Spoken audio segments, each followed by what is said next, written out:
illustration process. This one's going to be using Photoshop, and I like this Photoshop. The thing is, you don't want to be doing artwork that you may have to scale up later. You want it to be like a standard size. So if it was a logo or something like that, I'd be using Illustrator. But I do like some of the blend tools on Photoshop.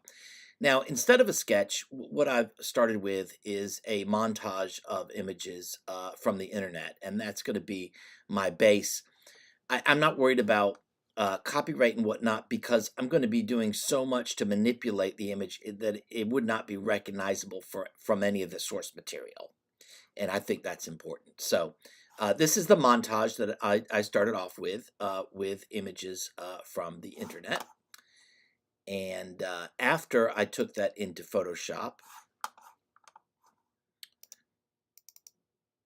I wanted to get more of a line drawing look. So I used a filter on it. And this is the Conte Crayon filter. And then I adjusted with the slide bars some of that.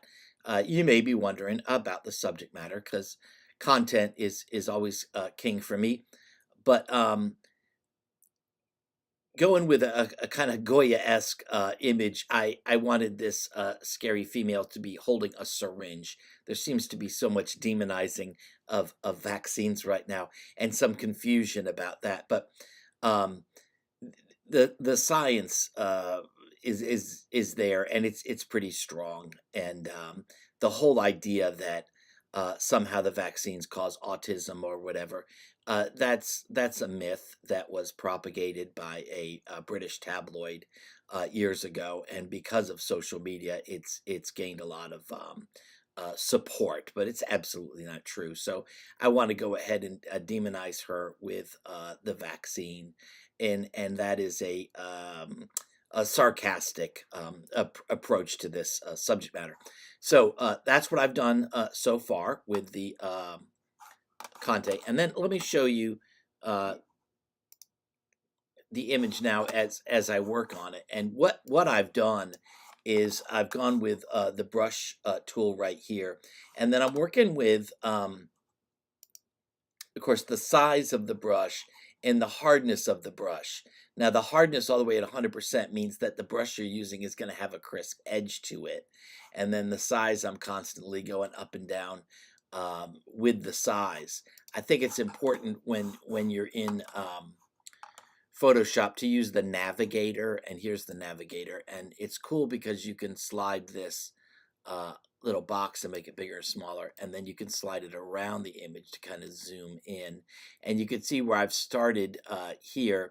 The blue is kind of an underpainting, and then from that blue I'm going to work in my highlights, and here I have white, and I'm blending it with the yellow as well, and then for the darker values, it's actually a dark bluish gray color that I'm using here.